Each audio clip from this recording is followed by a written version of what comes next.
जैसे आपकी तस्वीर है सोशल मीडिया में या व्हाट्सएप में आपका डिस्प्ले पिक्चर बना हुआ है, डीपी बना हुआ है, उस डीपी को एक क्रिमिनल उठाता है, इन टूल्स का यूज़ करता है, मॉर्फ कर देता है। बहुत बार आपका ऐसा तस्वीर डाल देगा, न्यूड पिक्चर बना देगा और उससे उस मॉर्फ पिक्चर को आपको वापस भेज के ब्लैकमेल करेगा। जनरली महिलाओं और यंग गर्ल्स के साथ देखा गया है कि उनको टारगेट किया जाता है, ये साइबर क्रिमिनल गैंग्स टारगेट करते हैं इन टूल से। बहुत बार fake images in the form की आपको आएगा कि सीबीआई का लेटर हेड दिखेगा, सेंट्रल ब्यूरो ऑफ इन्वेस्टिगेशन का, या भारत सरकार की एजेंसी है I4C, Indian cyber crime coordination centre, उनका नाम, उनका लोगो यूज़ करके लोग को थ्रेटन किया जाता है। जैसे कंबोडिया में आपको एक बढ़िया जॉब ऑफर दिया जा रहा है, प्रॉपर लेटर्स भी भेजे जाएंगे, सब कुछ भेजा जाएगा, कंटेंट भेजा जाएगा। तो वहाँ पे भी इस तरह के कंटेंट का AI टूल्स का यूज़ करके इस तरह के कंटेंट जनरेट किए जाते हैं और फिर उससे उनका यूज़ किया तो जाता है। अगर इस टाइप का किसी को जॉब ऑफर किया जा रहा है तो उसको वेरीफाई करना बहुत ज़रूरी है। बहुत ज़रूरी है, बहुत ज़रूरी है। लोग क्या करते हैं कि अच्छा ऑफ़र देख लिया कि पैकेज 1 लाख रुपया महीना, अब 1 लाख रुपया तो महीने रखता है, तो वो इमीडिएटली हाँ कह देते हैं। और वहाँ पे इनको बंधक बना लिया जाता है। बंधक बनाने के बाद इनको कहा जाता है कि स्कैम करो, मतलब ज़रूरत पड़े तो अपने कपड़े भी उतारने पड़ेंगे या कुछ भी करना होगा, बट आपको ये लीड है 10 लोग के साथ स्कैम होना चाहिए। नहीं होता है तो उनको मारा जाता है, पीटा जाता है।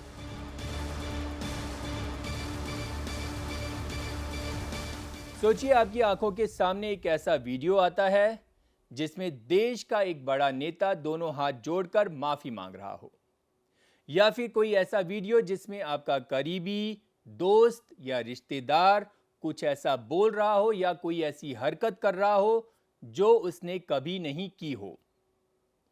सोचिए अगर इस झूठ से कुछ ऐसा हो जाए, कुछ ऐसी अनहोनी हो जाए जिसकी आपने कल्पना भी ना की हो। आज हम बात करेंगे उस डरावनी तकनीक के बारे में जो अब आपका चेहरा ही नहीं, आपका भरोसा भी चुराती है। जी हां, हम बात करेंगे डीफेक और AI जनरेटेड मिस इन्फॉर्मेशन की, जो अब फिल्मों में नहीं है बल्कि आपके घर में है, आपके फोन में है, आपकी दुनिया में है और हो सकता है अगला शिकार आप हों।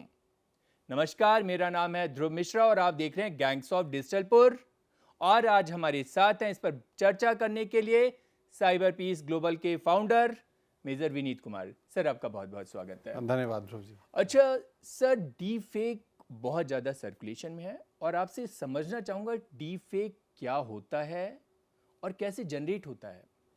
देखिए, डीप फेक जो है, आप कह लें कि आप कोई भी इमेजेस या वीडियो या टेक्स्ट, अगर उसको किसी टूल के माध्यम से अगर हम जनरेट कर रहे हैं, वो एक्चुअल टेक्स्ट नहीं है, वो नेचुरल कंटेंट नहीं है, बट उसको हम बोलते हैं सिंथेटिक मीडिया, जिसको हम जनरेट कर रहे हैं। इमेज, एक्चुअल फोटोग्राफ, तस्वीर नहीं ली हुई है, बट उसको जनरेट करके बनाया गया है।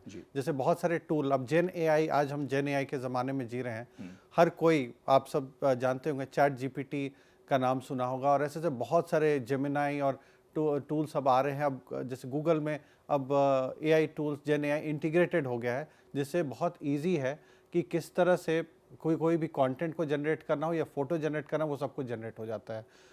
ये अच्छे यूज़ के लिए जनरली इसको बनाया गया कि उसको यूज़ करके, जैसे किसी को कोई चिट्ठी लिखनी है, तो आजकल में वो किसी का कम्युनिकेशन रिलेटेड चैलेंज है या इश्यूज़ है, तो उसको टूल को यूज़ करके वो चिट्ठी लिख सकता है। बहुत ही मददगार है। ऑफिसेज में अगर बात करें, अलग अलग वर्क स्पेस में बात करें, हाउस वाइफ्स की बात करें या सीनियर सिटीजन्स की बात करें, हर कोई जेन AI का यूज़ कर रहा है और अलग अलग टूल्स यूज़ कर रहा है। उसके माध्यम से कम्युनिकेशन कर रहे हैं, मैसेजिंग कर रहे हैं, फ़ोटो तस्वीरें भेज रहे हैं। बीच में आपने गिबली चैलेंज के बारे में सुना होगा, तो वो भी एक तरह से उसका एक एग्जाम्पल था, जिसमें आपके फ़ोटोज़ को कैसे चेंज करके, और वो चैलेंज कितना वायरल हुआ था। तो इस तरह के कंटेंट हैं जो कि क्रिएट किया जाते हैं, जो कि AI जनरेटेड कंटेंट है। तो इसमें फोटो किसी और की होगी, चेहरा किसी और का होगा, वीडियो कुछ होगा या फुटेज कुछ होगा। अब इसमें जो दूसरा बात, ये तो पॉजिटिव यूज़ केसेस मैंने आपको बताया कि जनरली ये पॉजिटिव यूज़ केसेस है। अब इसका नेगेटिव यूज़ केस ये है कि अब बहुत लोग क्या करते हैं, सेम टूल का यूज़ करके,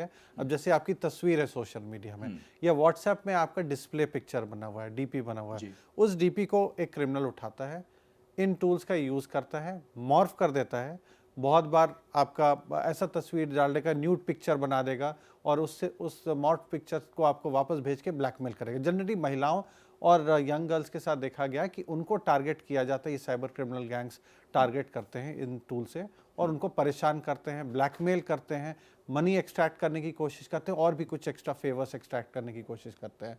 तो यही डीप फेक का मतलब जनरल मिसयूज़ आप कह लें, जिस तरह से मिसयूज़ किया जा रहा है। बहुत बार fake images in the form की आपको आएगा कि सीबीआई का लेटर हेड दिखेगा, सेंट्रल ब्यूरो ऑफ इन्वेस्टिगेशन का, या भारत सरकार की एजेंसी है I4C, Indian cyber crime coordination centre, उनका नाम, उनका लोगो यूज़ करके लोग को थ्रेटन किया जाता है कि आपका जो नंबर है ये पाया गया है कोई चीज़ गलत कार्य करते हुए, जैसे कि आप पोर्नोग्राफी देख रहे थे या चाइल्ड सेक्सुअल अब्यूज़ कंटेंट देख रहे थे जो कि बैंड है इंडिया में, और अब I4C की टीम आपके पास आ रही है या सीबीआई की टीम आ रही है आपको अरेस्ट करने के लिए। तो ये कंटेंट कैसे बनता है? कंटेंट आजकल जो क्रिमिनल हैं पहले मैनुअल टाइप करते थे, अब जेन AI और इसी तरह का टूल को यूज़ करके क्रिएट करते हैं और ट्रैक डीप करते हैं। फेक सिर्फ वीडियो नहीं, इमेज भी हो सकता है, टेक्स्ट टेक्स्ट भी भी। हो सकता है। बिल्कुल। और इसके लिए क्या कोई स्पेशल एजुकेशन या कोडिंग की ज़रूरत है या कोई भी कर सकता है ये? कुछ भी नहीं। अब मैं आज का मॉडल मैं बता दूं, आप सुने होंगे, बहुत हमारा प्रसिद्ध रहा है, कुछ जैसे जामतारा, नूह, इस तरह के एरियाज़ में है। यहाँ पे लोग तो पढ़े लिखे नहीं हैं ज़्यादा। आज के दिन में ये सब भी डीप फेक और ये जेन AI का टूल्स यूज़ करके यूज़ करें, और कुछ नहीं है, कोई कोडिंग का नॉलेज रिक्वायर्ड नहीं है। एक ऐप है, ऐप को डाउनलोड कीजिए, डाउनलोड करने के बाद उस ऐप को आप जो भी इंस्ट्रक्शन देंगे वो आपको करेगा, चाहे इमेज क्लोन करना है या किसी इमेज से वीडियो भी बन सकता है। आप किसी का इमेज लीजिए, उस इमेज को आप बोलिए कि डीप फेक एक ऐसा वीडियो बना दे और जिसमें उस जो भी इंडिविजुअल है, चाहे वो सेलिब्रिटी हो या कोई आम जनता हो, उसके एक वीडियो बन जाए और उस वीडियो को अलग अलग फॉर्म में यूज़ होता है। जनरली इलेक्शंस टाइम में हमने देखा है कि इसका बहुत मिसयूज़ हुआ है, और इलेक्शन में जैसे एक पॉलिटिकल फिगर है, उनके लिए उनका इमेज बहुत इंपॉर्टेंट होता है इलेक्शन के टाइम में। तो उस समय हमने देखा कि डीप फेक उनका कुछ पॉलिटिशियंस का बन गया और उनके जो भी एरिया में उनका ये है, उनके वोटर्स हैं, वहाँ पे सोशल मीडिया के माध्यम से अलग अलग जगह, social media, even WhatsApp, Telegram, इस तरह के माध्यम से उस वीडियो को वायरल किया गया। वायरल करने के बाद लोग को एक तरह से परसेप्शन भी चेंज होता है। परसेप्शन ऐसा लगता है कि ये नेता तो कुछ इस तरह का काम करते हैं, चोरी करते हैं या मिसयूज़ कर रहे हैं, कुछ इस तरह का उनका इमेज सेट कर दिया जाता है। तो एक इसका ये देखा गया। दूसरा, इंडिया पाकिस्तान का जो अभी इशू, जी हाँ, अभी ड्यूरिंग द इंडिया पाक इशू जब चल रहा था, तो हमारे जो विदेश मंत्री S जयशंकर थे, उनका एक वीडियो काफ़ी वायरल हो रहा था। बिल्कुल। तो मैं उसी से रिलेटेड समझना चाहता हूँ कि जब इस टाइप का video, deep fake video viral हो रहा हो, जो मिस इन्फॉर्मेशन फैला रहा हो, तो उससे कैसे बचा जाए? बचने का तरीका है कि सबसे पहले तो कोई भी ऐसा कंटेंट मिलता है जो बहुत सेंसेशनल हो, ऐसा आपको लगे कि ऐसा वीडियो जो कि आपका क्यूरियोसिटी और बढ़ाता है, आपको जानने के लिए, और ये प्रोसेस कि ये क्या चीज़ है। जैसे इंडिया पाकिस्तान का जब इशू हुआ तो इसमें दिखा रहा है कि हाँ, ये राफेल गिर गया, तो हमारे ये तो एनिमी कंट्रीज़ अलग अलग तरह से इस तरह का कंटेंट क्रिएट करती हैं ताकि लोग के बीच में ऐसा मैसेजिंग जाए कि भारत युद्ध हार रहा है, फॉर एग्जाम्पल। तो इस तरह का कंटेंट बनता है। अब इस कंटेंट को सबसे पहला एडवाइजरी हम आम जनता को यही देते हैं कि आप इमीडिएटली कोई भी चीज़ को शेयर ना करें। पहले स्टॉप, थिंक एंड एक्ट, अंग्रेजी में हम ये बोलते हैं। तो पहले रुको, उसके बारे में सोचो और फिर एक्शन लो। तो यहाँ कुछ कुछ टूल्स हैं जो आपको मदद करते हैं और ये फ्री टूल्स हैं। गूगल का में एक बड़ा अच्छा एक फीचर है जिसका नाम है गूगल लेंस। अब गूगल लेंस से अगर आपको मान लीजिए सोशल मीडिया पे किसी तरह का फोटोग्राफ आपको मिला, इमेज के फॉर्म में मिला, पहले इमेज बात करते हैं, उस इमेज को अगर आप स्कैन करेंगे तो वो आपको गूगल लेंस बता देगा कि ये इमेज कहाँ कहाँ किस फॉर्म में पहले यूज़ किया गया है। और आपको उसका जेनेसिस भी बता देगा। तो आज दिखाया जा रहा है सोशल मीडिया में, जैसे जो भी लोग इसको कर रहे हैं वायरल, वो दिखाएंगे कि आज ऐसा हुआ, लेकिन गूगल स्कैन आप जैसे लेंस का यूज़ करेंगे या गूगल रिवर्स इमेज का सर्च करेंगे, वो बता देगा ये फोटो तस्वीर तो 10 साल पहले ली गई है। तो अगर हम गूगल लेंस या गूगल रिवर्स इमेज यूज़ करेंगे तो पता चल जाएगा कि ये इमेज गलत है। पर अगर मैं वीडियो सेक्शन के बारे में समझना चाहूँ, किसी का वीडियो सर्कुलेट हो रहा है, तो उसको कैसे जांचें? तो उसमें भी आप वीडियोस में एक बड़ा अच्छा टूल है इनविड करके है, फ्री टूल है। इनविड का डीप फेक आपका वीडियो डिटेक्शन टूल है, आप उसमें जाइएगा, गूगल पे बस सर्च करना है इनविड डीप फेक डिटेक्शन। आपको जो लिंक आएगा उस लिंक पे जाएंगे और वहाँ पे आपको ऑप्शन देगा टू अपलोड वीडियो। सब ऑप्शन है, आप टेक्स्ट का भी देगा, आपको इमेज का भी देगा, वीडियो का भी देगा। तो डिपेंडिंग कि आपके पास कौन सा कंटेंट है उसको आपको अपलोड करना है। वो कुछ टाइम लेता है, करीब 2 से 3 मिनट लेता है, और 2 से 3 मिनट के अंदर आपको पूरा उस वीडियो का ब्यौरा दे देगा कि वो AI जनरेटेड है या ह्यूमन जनरेटेड है। उसका आपको तो एक आपके पास पहला तो इन्फो आपको यहीं पे आ गया, जहां आपको दिखा कि this video is 99% human AI generated, यानी ये 99% AI जनरेटेड वीडियो, आप समझिए कि कुछ गड़बड़ है। तो हम इनविड से चेक कर सकते हैं। इनविड से चेक कर सकते हैं। भारत में भी बहुत सारे जैसे IIT जोधपुर की बात करें, IIT जोधपुर अपना टूल बनाया है, साकेत और साइबर पीस मिलकर हम लोग भी एक टूल जिसका नाम है trusttrace.net, तो ट्रस्ट ट्रेस पे हम काम कर रहे हैं। अभी ये रिसर्च फेज में है, ट्रायल से भी बहुत सारे उसके हम लोग कंडक्ट कर रहे हैं जो कि सक्सेसफुल दिखा है। करीब 88% डिटेक्शन रेट उसमें आ रहा है, और भी कई संस्था इस तरह के टूल बना करके अब पब्लिक कर रही हैं ताकि लोग के पास ये टूल्स और इजीली कोई भी इस तरह के कंटेंट को वेरीफाई किया जा सके और उसको रिपोर्ट किया जाए। तो एक्ट जब मैं इसका तीसरा हिस्सा ये आ गया, स्टॉप थिंक में आप पूरा उसको देखें, उसके बारे में पढ़ें एंड देन फिर एक्शन लें। अगर आपको अब क्लियर हो गया कि वीडियो सही है तब अपने नेटवर्क में डालें, और अगर गलत है तो उसको रिपोर्ट करें I4C जैसी संस्था को, जो cybercrime.gov.in के माध्यम से जो फर्दर एक्शन लेती हैं इन लोगों पे। क्योंकि आप अगर मान लीजिए बिना सोचे समझे अगर आप शेयर करते हैं तो आप इस वीडियो को, इस कंटेंट को वायरल करने में अपना रोल प्ले करते हैं, और अंडर अगर मैं बात करूँ BNS की बात करें या IT एक्ट की बात करें तो आपको इसके लिए सज़ा भी मिल सकती है अगर इस तरह के वीडियो को आप अननोइंगली आपने शेयर कर दिया। अच्छा, अभी हम बात कर रहे थे कि इसका सबसे ज़्यादा असर या टारगेटेड ऑडियंस होती हैं बच्चे या महिलाएं, ठीक है। अगर बच्चे या महिलाएं इस पे टारगेट होती हैं तो उनको क्या कदम उठाने चाहिए, पहली चीज़। दूसरा चीज़, उन पे मेंटल ट्रॉमा या मेंटल स्थिति कैसी होती है जब वो लोग इस तरह के टारगेट में या ऐसी चीज़ों में फंस जाते हैं। ये बहुत मैं बोलूँगा कि बहुत ही अच्छा क्वेश्चन आप पूछ रहे हैं, और आम जनता को ये इसके बारे में जानना बहुत ही ज़रूरी है। ऐसे बहुत केसेस हमारे पास आए हैं जहाँ की महिलाएं और बच्चे आए हैं और इन कॉन्फिडेंस उनका ये कहना है कि हम पुलिस में जाके रिपोर्ट नहीं करना चाहते क्योंकि समाज है, सोसाइटी है, अगर ये रिपोर्ट करेंगे तो उनको पता चल जाएगा और घर में पता चल जाएगा। तो इस तरह के उनके इश्यूज आते हैं और मेंटली बहुत सफ़र करते हैं। उनका मेंटल वेलबींग की अगर बात करें तो उस पर बहुत असर पड़ता है।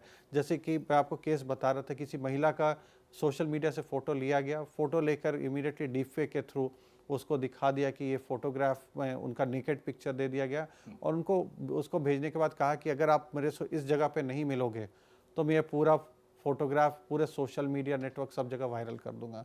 तो इस तरह के इश्यूज आते हैं। बच्चों की बात करें तो बच्चे बहुत सेंसिटिव होते हैं, और बच्चों को अगर इस तरह का कंटेंट, पहली बात कि कोई अगर डीपफेक का यूज़ करके इस तरह के बच्चों का कोई कंटेंट बना रहा है जिसमें बच्चों को अब्यूज़ किया जा रहा है in any form, that is not allowed एकदम इन द लॉ। अलाउड तो इवन महिलाओं का भी नहीं है, बट बच्चों के केस पे चीज़ें बहुत सेंसिटिव हो जाती है क्योंकि उस कंटेंट को हम फिर child sexual abuse content CSAM के फॉर्म में देख लेते हैं, और बहुत स्ट्रिंजेंट पनिशमेंट है। तो बहुत बार लोग क्या करते हैं ना, मजाक के फॉर्म में भी क्रिएट कर लेते हैं। उनका उद्देश्य ये नहीं होता है कि परेशान, बट मजाक के फॉर्म में, फन एक्टिविटी के फॉर्म में कर देते हैं, बट ये एक बहुत बड़ा इशू हो जाता है। अब मेंटल ट्रॉमा से गुजरना पड़ता है ऐसे सर्वाइवर्स को, मैं विक्टिम नहीं बोलूँगा, सर्वाइवर्स को। और ये सर्वाइवर्स के लिए तब बहुत तरह के अब हेल्पलाइन आज के दिन में खुल गए हैं। जैसे एम्स के अंदर इंटरनेट डी एडिक्शन सेंटर है, निमहांस के अंदर बहुत ही अच्छा शट क्लिनिक खुला है, डॉक्टर मनोज इसको हैंडल करते हैं, जिसमें इस तरह के बच्चे जो कि बहुत पीड़ित हैं या कुछ तरह का इश्यूज हो रहा है, पेरेंट्स से नहीं बात कर सकते हैं, किसी के पास नहीं जा सकते, वो इन हेल्पलाइंस के मदद से उनको काउंसलर्स आते हैं जो काउंसलिंग करते हैं, हेल्प करते हैं और फिर उस ट्रॉमा से निकलने में मदद करते हैं। तो आज के दिन में ये बहुत ही बड़ा इशू बना हुआ है और इस पे ऑलरेडी एक्शन लिया जा रहा है, गवर्नमेंट की तरफ से भी लिया जा रहा है। Ministry of women and child actually national commission for women action ले रहा है, एंड ऑल्सो NCPCR जो कि national commission for protection of child rights है। NCW के अंदर डिजिटल शक्ति केंद्र की भी स्थापना की गई है, वहाँ पे लास्ट ईयर 2024 में इस केंद्र की स्थापना की गई है।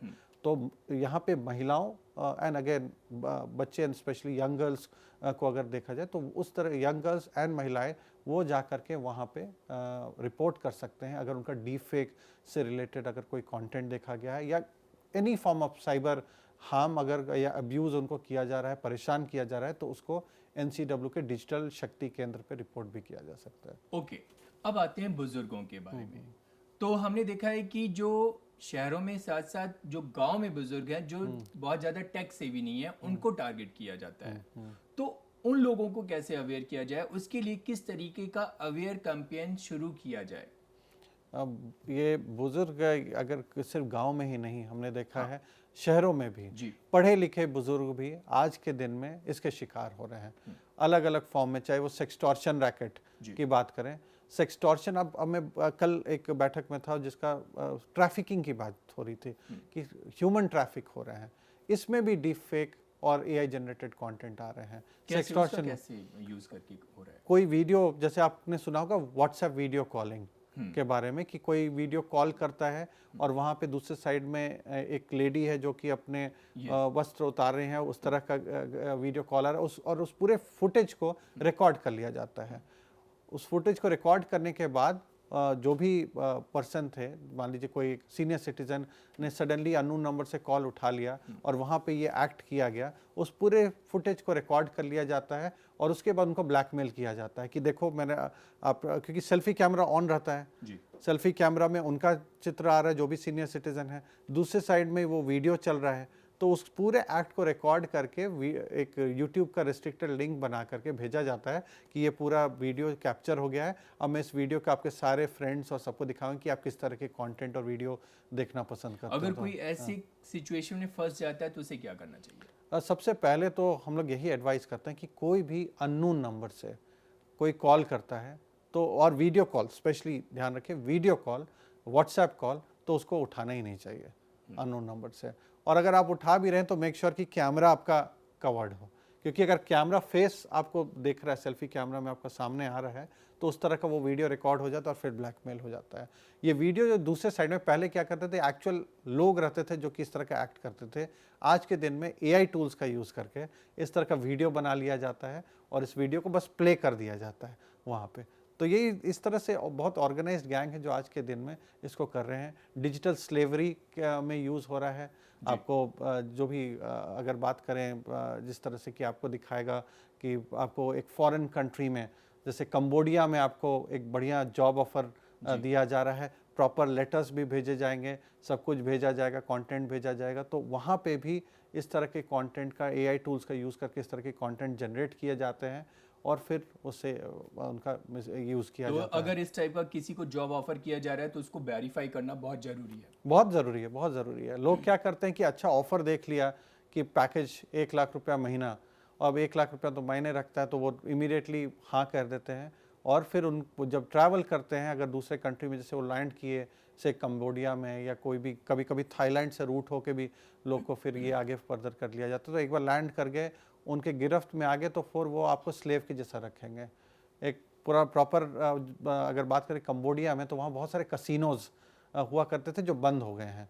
उस कसिनोज़ को जनरली देखा गया है कि दूसरे जो हमारे एनिमी कंट्री के लोग हैं, बेसिकली देखा गया कि चाइनीज़ ऑपरेटेड ये कसिनोज़ वहाँ पे हैं, वहाँ पे चाइनीज़ नेशनल, मैं ये चाइनीज़ गवर्नमेंट नहीं बोलूँगा, बट कुछ चाइनीज़ नेशनल्स हैं जो उसको ऑपरेट कर रहे हैं। वहाँ पे इनको बंधक बना लिया जाता है। बंधक बनाने के बाद इनको कहा जाता है कि स्कैम करो, डेली टारगेट दिया, जैसे कॉल सेंटर में टारगेट दिया जाता है कि आपको 10 लोग को आपको ये करना है, क्रेडिट कार्ड बेचना है, वैसे आज के दिन में यहाँ उनको टारगेट दिया कि 10 लोग के साथ स्कैम करना है और स्कैम करने के लिए आपको कुछ भी करना होगा, मतलब ज़रूरत पड़े तो अपने कपड़े भी उतारने पड़ेंगे या कुछ भी करना होगा, बट आपको ये लीड है 10 लोग के साथ स्कैम होना चाहिए, नहीं होता है तो उनको मारा जाता है, पीटा जाता है और बहुत सारा। और मेरे हिसाब से ये आज के दिन में प्रताड़ित किया जाता है, डेली का टारगेट दिया जाता है। मुश्किल से 3 से 4 घंटे सोने के लिए मिलते होंगे उनको वहाँ पे और 20 से 21 घंटे काम कराया जाता है स्लेव्स के जैसा, इसलिए इसका नाम डिजिटल स्लेवरी रखा गया। तो ये बहुत बड़ा इश्यू है और आज के दिन में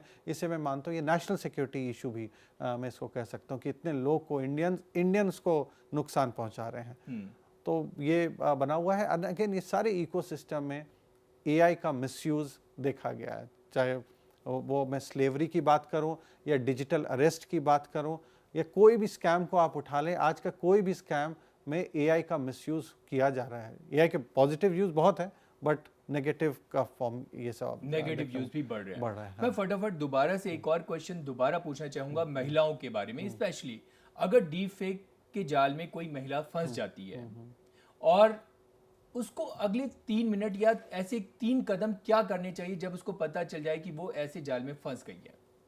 ऐसे जाल में फंसने में सबसे पहला तो यही एक एडवाइस होगा कि पैनिक नहीं करें। लोग क्या करते हैं, पैनिक कर जाते हैं। पैनिक करने के बाद वो अपना डेटा डिलीट करने लगते हैं, जो भी कन्वर्सेशन कोई कर रहा है उसको डिलीट कर रहे हैं, ब्लॉक कर रहे हैं एंड ऑल।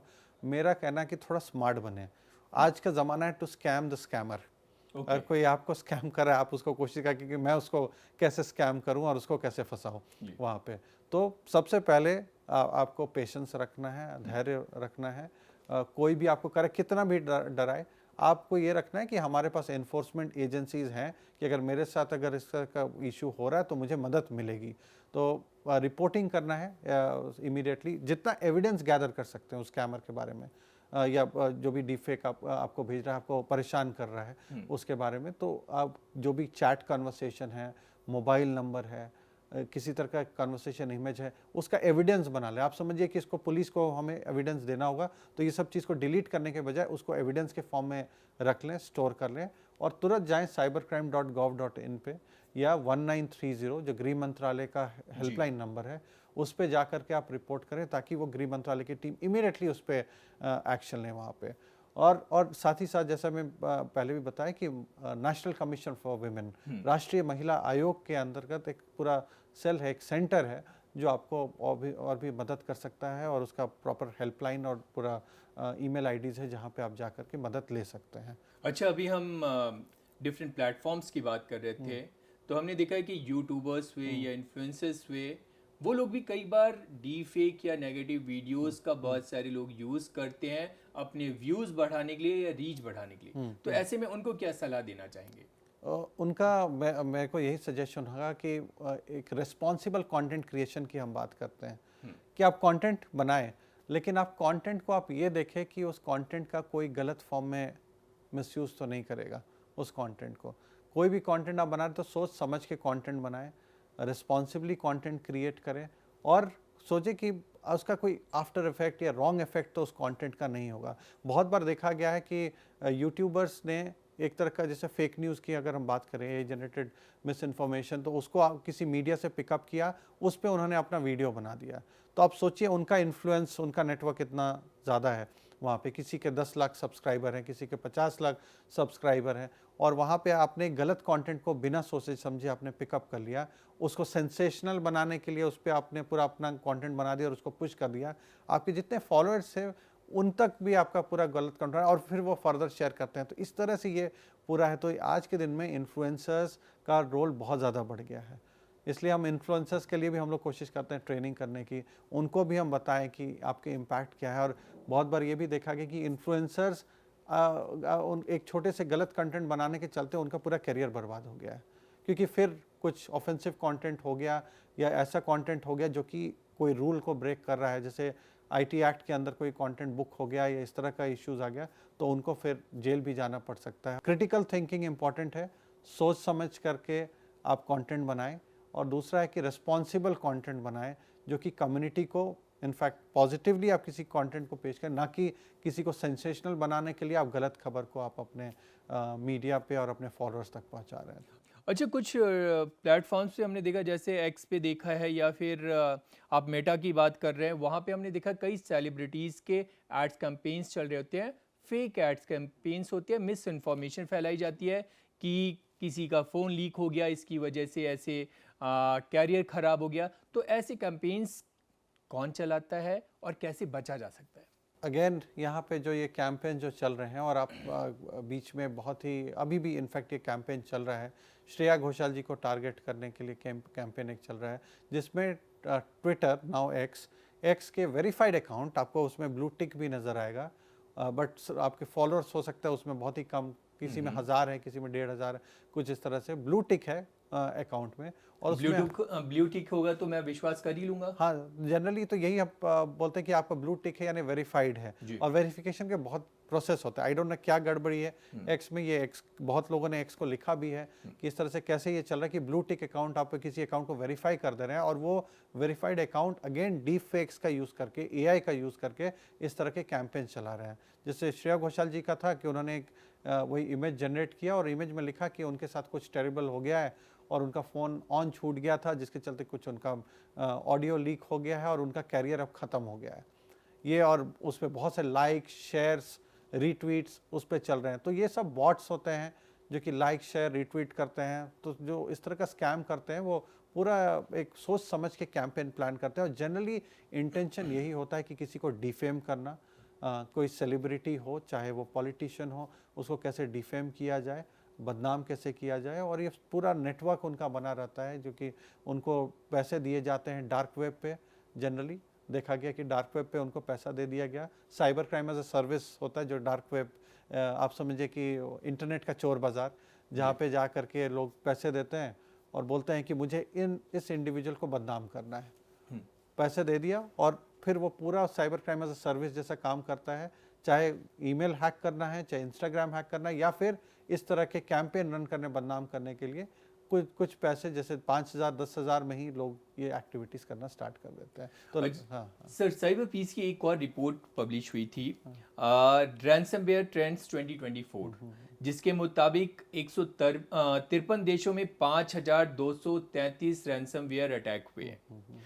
तो ऐसे में अगर डी फेक और रैंसमवेयर हमले एक साथ मतलब ज्वाइंट कोलैबोरेशंस में होते हैं, समथिंग लाइक दैट, तो कितना खतरनाक होगा और ऐसे में आम लोग, छोटे बिजनेसमैन और कॉर्पोरेट्स पर कितना खतरा होगा? इसमें एक हम लोग जब भी कभी रोल प्ले कराते हैं, बहुत बार देखा भी गया है कि डीप फेक्स का जनरली यूज़ अगर कॉर्पोरेट साइड में अगर देखा जाए तो ऐसा किया जाता है कि क्राइम, जैसे मैं कोई कंपनी का सीईओ हूँ तो मेरा कोई फोटोग्राफ लेगा, वीडियो बनाएगा और वीडियो करके एक इनफैक्ट कॉल कर देगा अकाउंट्स टीम में वहाँ पे, या ऑडियो मेरे ही वॉइस में कॉल कर देगा और बोलेगा कि आप ट्रांजैक्शन कर दो से 1 करोड़ का, मान लीजिए कि एक पर्टिकुलर अकाउंट में। तो इसलिए कॉर्पोरेट हाउसेस में यही हो रहा है कि मिसयूज़ हो रहा है।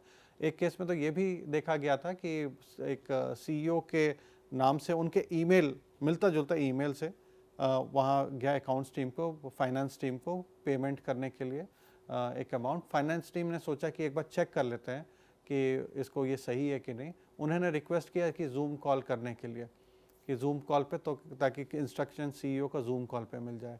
जूम कॉल पे भी डीप फेक का यूज़ करके इंस्ट्रक्शन, उनका वीडियो प्ले कर दिया गया, जिसको फाइनेंस टीम ने समझ लिया कि ये तो एकदम ही सही है और उन्होंने पेमेंट कर दिया। तो इससे कंपनीज़ को बहुत नुकसान होता है इस तरह के कंटेंट से। एक उनके जो क्रेडिबिलिटी है, ब्रांड बिल्डिंग है, उसको नुकसान होता है। और रैंसमवेयर को अगर इसके साथ क्लब कर दिया कि अगर बहुत ही सोफिस्टिकेटेड अटैक है तो उसमें जैसा आपने बोला एक ही अटैक नहीं, कोऑर्डिनेटेड अटैक्स होते हैं, मल्टीपल, तो उसमें डीफेक का भी यूज़ करेगा आपका डिफेम करने के लिए और ऑर्गेनाइजेशन को।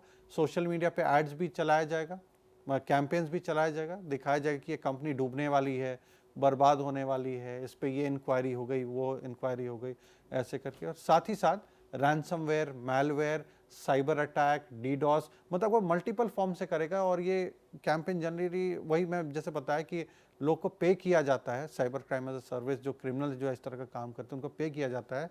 तो जनरली 1 दिन का भी होता है, 7 दिन का भी होता है, कोऑर्डिनेटेड 1 महीने का भी कैंपेन तो हायर किया जाता है पर्टिकुलर? बिल्कुल, हाँ, ओके। हायर किया जाता है और उनका उद्देश्य यही होता है कि बस उसको बर्बाद कर दो। अब मान लीजिए डीडोस अटैक कर रहे हैं एक कंपनी को, और एक मान लीजिए ई-कॉमर्स कंपनी है, उसको हमने अटैक किया, तो यानी वो कंपनी ऑफलाइन हो गई 1 घंटे के लिए।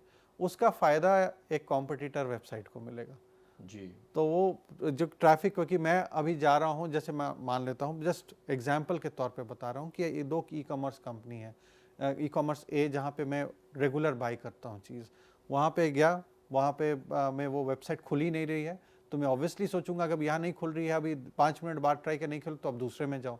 तो उसका फ़ायदा ट्रैफिक क्या होता है, तो ई-कॉमर्स वीक होता है। तो देखा गया कि कॉम्पिटिटर्स एक दूसरे को मतलब नुकसान पहुँचाने के लिए भी और मतलब कोशिश करते हैं कि इस तरह के अटैक्स हो और फ़ायदा उनको मिले। तो ये जनरल देखा गया, सिर्फ साइबर क्रिमिनल्स ही नहीं, जनरली कॉम्पिटिटर्स भी इस तरह का यूज़ करते हैं। अच्छा, एक न्यूज़ बड़ी सर्कुलेशन में है रिसेंटली। न्यूजीलैंड की एक एमपी हैं लारा मैकलोर, और उन्होंने अपने संसद में एक डीफेक इमेज को सर्कुलेट किया। उन्होंने बताया कि कैसे एक 5 मिनट में एक इमेज उनकी बन गई, और उन्होंने इसके लिए रूल्स एंड रेगुलेशंस बनाने की मांग करी है। तो ऐसे ही कोई हमारे यहाँ भी rules and regulation, strict rules and regulation, जिस तरह की टेक्नोलॉजी डेवलप हो रही है, बनाना चाहिए, और कैसे उसकी शुरुआत होनी चाहिए? यहाँ पे रूल्स की बहुत ज़रूरत है आज के दिन में। और हमारे पास क्या है कि भारत में डीपीडीपी एक्ट आ चुका है, एक्ट आया है, ड्राफ्ट रूल्स अभी हम उम्मीद कर रहे हैं कि जल्दी ये ड्राफ्ट रूल्स नोटिफाई होंगे। अभी एज ऑफ नाउ यहाँ पे रूल्स पे बहुत सारे भारत सरकार ने बैठकें की हैं, लोगों के साथ डिस्कशंस किया है, एनजीओज़ के साथ, आम जनता के साथ। तो मैं उम्मीद कर रहा हूँ कि जल्दी रूल्स आ जाएगा। और डीप फेक प्राइमरी कंसर्न है आज के दिन में भारत सरकार के लिए भी, पीआईबी के लिए अगर बात करें, या ministry of information and broadcasting, ministry of information and electronics and IT, MEA, हर तरह की मिनिस्ट्रीज इस पे काम कर रही है, office of national cyber coordinator, क्योंकि ये मुद्दा बहुत बड़ा बना हुआ है। जो न्यूजीलैंड का मामला आपने बताया वो मेरे हिसाब से बहुत ही फॉरवर्ड लुकिंग था इन टर्म्स ऑफ कि एक आकर्षित करने के लिए कि, और आकर्षित इन द सेंस कि ये मुद्दा इतना सीरियस है और सबका अटेंशन ड्रॉ करने के लिए वो एमपी ने ये स्टेप लिया यहाँ पे। वैसे ही यहाँ पे भारत में मेरा मानना है कि हमें कुछ ठोस कदम उठाने की ज़रूरत है। लोग अवेयरनेस तो हम इस तरह से कर रहे हैं, बट रूल्स रेगुलेशंस अगर नहीं होंगे तो उसको रोकना। इन बहुत सारे एप्लीकेशन डेली बन रहे हैं, डेली आपका कोई एआई एप्लीकेशन बन रहा है जो क्लोन करने का काम कर रहा है, फोटो मॉर्फिंग का काम कर रहा है। तो अगर रूल्स रेगुलेशंस अगर बने रहेंगे तो उसमें लोगों को रूल्स एंड रेगुलेशंस फॉलो करने की ज़रूरत होगी। एथिकल एआई की भी बात करनी पड़ेगी कि एआई का एथिकल यूज़ हो, गलत यूज़ नहीं हो। इनफैक्ट यूरोप में तो एआई कमिश्नर्स हैं जो कि एआई पे काम कर रहे हैं, उनकी एजेंसी है जो कि एआई पे है, एआई पे एक्ट आ रहा है। यूरोप में एक साइबर रेजिलियंस एक्ट भी आ रहा है। भारत में भी इस पे बहुत काम हो रहा है। ऑस्ट्रेलिया में ऑनलाइन सेफ्टी एक्ट आ चुका है जिसमें डीप फेक के बारे में भी चर्चा। तो इस तरह के बहुत सारे स्टडीज़ ग्लोबली और एक्ट सब बन के आ रहे हैं। हमने भी एक रिपोर्ट बनाए हैं एमडीआई गुड़गांव के साथ मिल करके, जो हमने ग्लोबल स्टडी किया है ये कंट्री टू कंट्री क्या क्या इकोसिस्टम है डीप फेक और एआई जनरेटेड मिस इन्फॉर्मेशन को रोकने के लिए। और हमने प्रॉपर रिकमेंडेशंस बनाए हैं, भारत सरकार को भी दिया है कि क्या करने की ज़रूरत है इस डीप फेक और एआई जनरेटेड मिस इन्फॉर्मेशन को रोकने के लिए।